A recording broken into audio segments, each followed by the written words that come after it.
Ya, selanjutnya kita akan memantau nilai tukar rupiah terhadap dolar Amerika Serikat pada perdagangan pagi hari ini.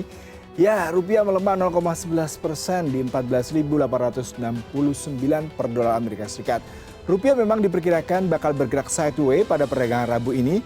Pasar masih cenderung wait and see menanti rilis data inflasi Amerika Serikat pada Rabu atau Kamis pagi esok. Pergerakan rupiah masih akan cenderung sideways karena para pelaku pasar masih wait and see jelang data inflasi Amerika Serikat. Ekspektasi kenaikan suku bunga The Fed yang agresif masih menjadi sentimen pemberat buat rupiah dan kemungkinan rupiah untuk terkoreksi terbukti melemah 0,11% di pagi hari ini. Dan masih punya sentimen positif pasca juga dari data pengumuman PDB kuartal kedua 2022 yang di atas ekspektasi. Pelaku pasar juga memiliki pandangan positif terhadap outlook Indonesia karena berpeluang terhindar dari resesi. Selain itu, aliran dana asing yang terjadi pada pasar saham maupun obligasi juga bisa menjadi penopang positif untuk pergerakan rupiah hari ini. Selanjutnya kita lihat perdagangan bursa saham Indonesia pagi hari ini. Pada sesi pertama kita lihat sayang sekali terdepresi terkoreksi 0,85% di 7.042. Data makroekonomi Indonesia yang bagus sebenarnya masih bisa mendukung pergerakan indeks harga saham gabungan IHSG di bulan Agustus 2022.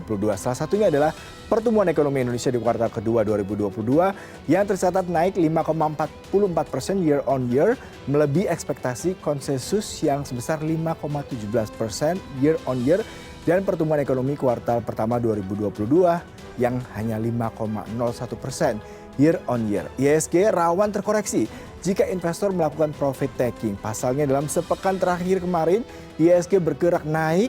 IHSG juga sempat tembus 7.100 berkat pemberitaan data makroekonomi Indonesia yang bagus. Padahal secara teknikal, IHSG awalnya diprediksi terkoreksi pada bulan ini karena tidak dapat menembus level resisten 7.000 pada akhir Juli karena konflik Rusia-Ukraina yang berkelanjutan. Justru, tapi di satu sisi positif bagi sektor ini. Sebab Eropa akan mencari batu bara ke Indonesia dan permintaan energi di akhir tahun seiring dengan masuknya musim dingin juga akan meningkatkan permintaan energi terutama dari Tiongkok, India, dan juga Eropa. Selanjutnya kita pantau pembukaan bursa saham Asia Pasifik pada perdagangan pagi hari ini. Semua terkoreksi kecuali Shanghai Composite menguat 0,03% di 3.248, sementara Nikkei terkoreksinya cukup tinggi dan Hang Seng juga mencapai hampir 1% ya di 0,84%, 19.835. Tiongkok akan merilis data inflasi pada Rabu. Indeks harga produsen untuk Juli diperkirakan naik 4,8% dari tahun lalu dan menurut jejak pendapat dari Reuters. Pada bulan Juni ini, PPI kemarin meningkat sebesar 6,1%. Dalam berita, perusahaan Toyota Motor mengumumkan akan menangguhkan beberapa operasi produksi karena kasus positif COVID-19 di lokasi bekerja mereka. Cathay Pacific dan Honda Motor termasuk di antara perusahaan yang melaporkan pendapatan pada hari Rabu. Sementara yang Jepang, kalau kita lihat ya, salah satunya ini terkoreksi 0,63% karena diperdagangan pada 135,16 per dolar Amerika Serikat tetap melemah sejak laporan penggajian Amerika Serikat yang kuat. Dolar Australia berada di 0,6953 dolar Australia per dolar Amerika Serikat. Selanjutnya kita beralih ke perdagangan bursa Eropa yang ditutup pagi tadi waktu Indonesia. Kita lihat seperti apa. Bervariasi yang kuat hanya FTSE 100 di 0,08 di 7,48, sementara DAX semua merah, Euro merah 1,1%. Nah, saham Eropa merosot pada perdagangan Selasa karena investor masih berhati-hati menunggu data inflasi utama Amerika Serikat di akhir pekan ini untuk menantikan kira-kira langkah kebijakan Federal Reserve ini akan seperti apa ya? Apakah kembali menaikkan suku bunga? Pasar juga dibayangi ketidakpastian akan tingginya angka volatilitas karena pertumbuhan yang lebih lambat. Kembali lagi diperburuk penurunan peringkat pendapatan. Kenaikan suku bunga oleh Bank Sentral dan tekanan intensif pada pasokan gas alam Eropa selama berbulan-bulan di musim dingin membebani sentimen investor. Investor kali ini fokus pada pembacaan inflasi utama dari ekonomi terbesar dunia pada hari Rabu, Kamis besok, setelah di minggu lalu data ketenaga kerjaan yang kuat pekan lalu membus harapan rencana Federal Reserve untuk menaikkan suku bunga yang bertujuan untuk mengatasi tekanan harga.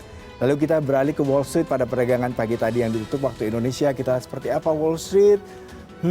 Memerah lagi ya. Salah satu yang paling signifikan ini Nasdaq memerah sampai 1,12% di 12.493. Cukup kuat sekali Nasdaq Composite. Wall Street jatuh pada Selasa perdagangan waktu setempat karena investor menavigasi sejumlah laporan perusahaan yang mengecewakan menjelang pengumuman data inflasi utama.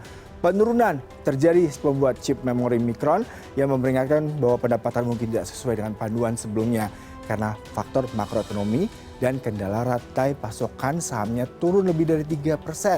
Kalau Novavax merosot hampir 30% setelah memangkas panduan pendapatan setahun penuh karena permintaan yang buruk untuk vaksin COVID. Menarik dia.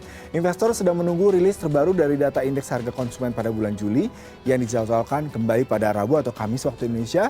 Laporan ini ditujukan untuk memberikan informasi perlambatan inflasi atau tidak. Sebagian berkat penurunan harga minyak yang dapat menginformasikan pasar tentang langkah selanjutnya Federal Reserve seperti apa untuk suku bunga.